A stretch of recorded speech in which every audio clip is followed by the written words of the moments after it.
Hey everyone, for those of you who follow my channel, you're probably wondering why things were so quiet last week. Truth is, I was getting my party on in Vegas. The sad part is that I guess I still haven't shaken off my upbringing as a Jehovah's Witness. You know, when most people hear you went to Las Vegas, they think you looked like this the entire stay.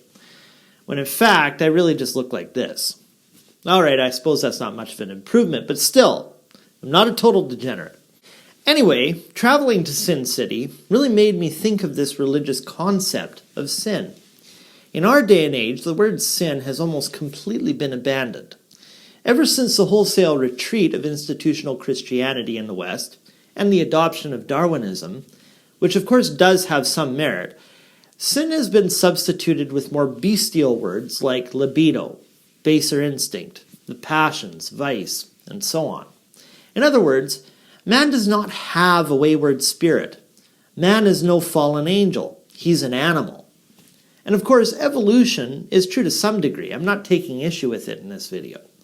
But this religious theory of sin, especially familiar among the Jehovah's Witnesses, is it altogether outdated? Is there nothing sensible in this outlook? Is man a fallen star, or is he stardust? Which is it? If you follow my channel, you know my focus is on the law of attraction. Well, believe it or not, it's actually highly relevant to this topic. Take a stroll through the city of sin with me and let's talk about it. Hey good people, I'm Derek London. Thanks for checking out my channel. Around here we talk about everything law of attraction. We discuss a lot about the psychological, scientific, and rational basis for subscribing to this philosophy of mine. And in fact, if your reality could stand some change for the better, you have only to start there, with your mind. Hit that subscribe button and settle in, because your life will never be the same. Hey peeps, thanks as usual for stopping by. So just for the record, I am an ex-Jehovah's Witness with very strong criticisms towards their doctrines and practices. I have detailed these in countless other videos. I think the attitude of Jehovah's Witnesses towards sin is wrong-headed in many ways. It should be stated right off the bat that whether you look at man as being a fallen creature or fundamentally as a highly evolved animal, there are profound problems you run into on both sides.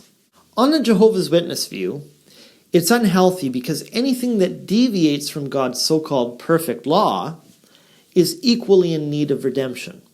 The serial killer, the rapist, the thief, alongside the justified vigilante, the drunkard, or the guy who casually cheats on his taxes, all of them are equal.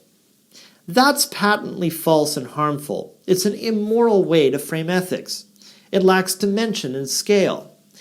And this philosophy directly correlates with how the Jehovah's Witnesses handle survivors of sexual abuse, for instance.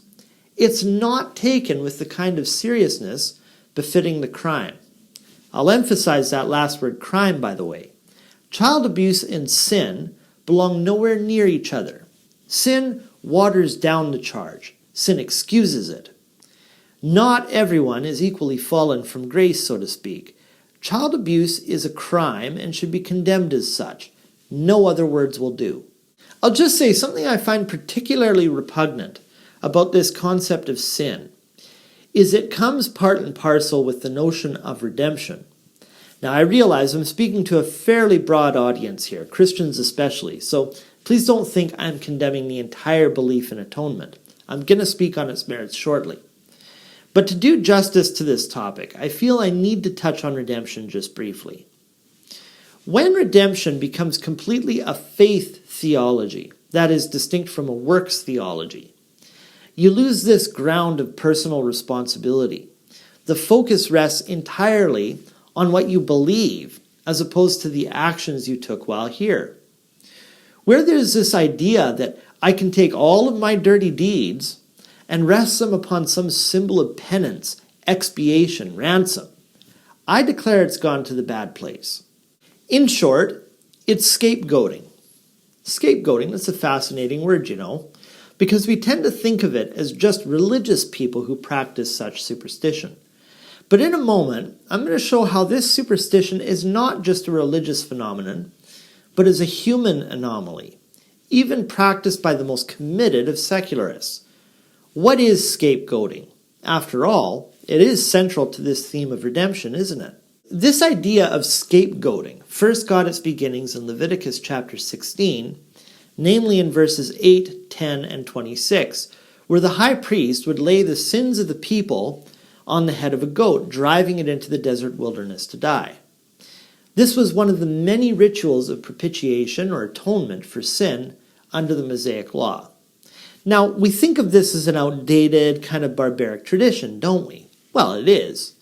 In our modern world, the only mainstream or acceptable act of scapegoating is in religious contexts.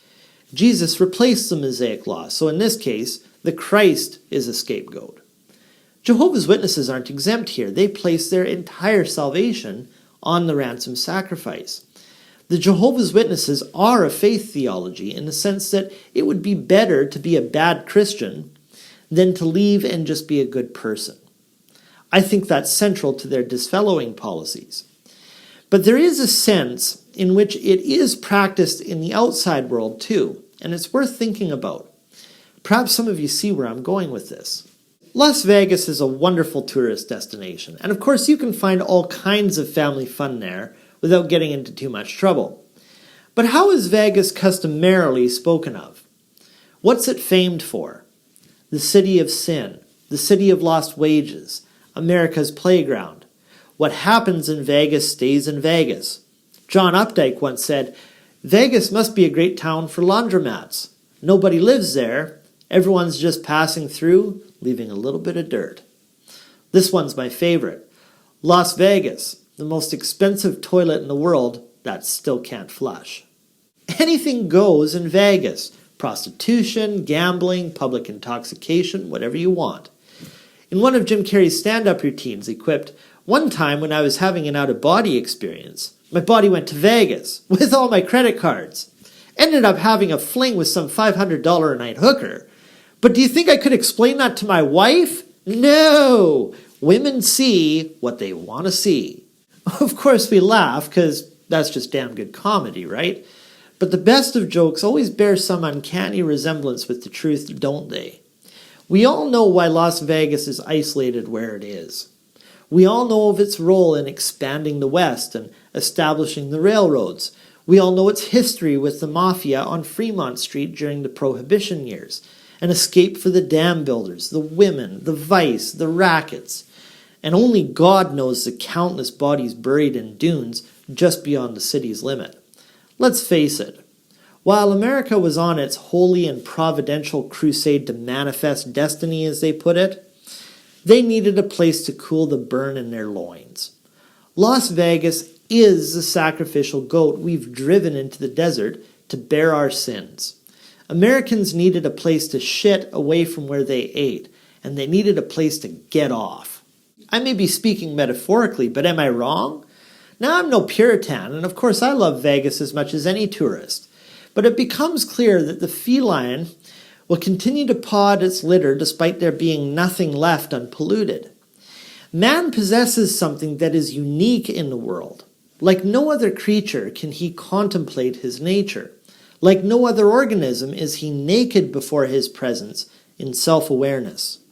Man may well be an animal, but he has a very sophisticated neocortex which allows him to recognize the dust from which he emerged and seek to become more. And isn't that consistent with the definition of sin? Sin means to miss the mark. Man is a fallen creature, and he knows it. To aim at something is to make an idol, or perhaps better stated, an ideal. But in so doing, he's also enthroned a judge, because every ideal is a judge. To aim at anything is to fall. Likewise, to struggle toward any lofty end is where we simultaneously get the concept of redemption, isn't it? Throughout religious literature, philosophy, and metaphor, we've been discussing the exact same themes. There's nothing new here. We know we need an ideal to work towards. We need a works theology. Otherwise, the serial killer just gets away with it in merely accepting Jesus while on death row. But we also need a faith theology. We need to know that, naked and damned as we are, Striving towards something, an ideal, is all you can do because the opposite is resignation. Condemned as we are by the values we hold, without it, life has no purpose. Now, the witnesses took the concept to extremes, but there is some small bit of merit in that doctrine. Contrast that, however, with the Darwinistic belief that man is fundamentally animal. And as I've demonstrated, you end up with a similar issue. That being, no one really has free will. Evil doesn't exist. There's no choice involved. You are nothing but the end product of your biology and environment. Worded differently, all that was above Hitler and his death machine was only sky. You lose the ground of all moral philosophy and social cohesion, that being personal responsibility and striving towards something truly great. So both sides result in absurdity when you get carried away with it, don't they? But the recognition of the fallen state of man can be a healthy one because it means you're aspiring in the direction of something worthwhile. Now, where is my law of attraction angle here? Well, I touched on it in saying that you need some grand model to toil after. It's necessary. Vegas may be a toilet that never flushes, but no porcelain throne glitters quite so bright. When you touch down at night, the Las Vegas Strip looks like a toy. It almost looks pathetic that it has the international draw it does. But when you're standing at the base of the Palazzo, the Wynn, the Venetian, or the Aria, you're overwhelmed by greatness. Man needs to keep pressing on. He needs a grand vision. And that's what I hope to discuss in a future video very soon. Tell me below in the comments what you think about sin in the religious sense. This is Derek London. Thanks for stopping by. Until next time. Hey guys, did you like this video? You know what to do. And if something I mentioned today resonated with you, click one of them cards on this screen. I have lots of related content sure to interest you. Thanks as always for your views, and we'll see you next time.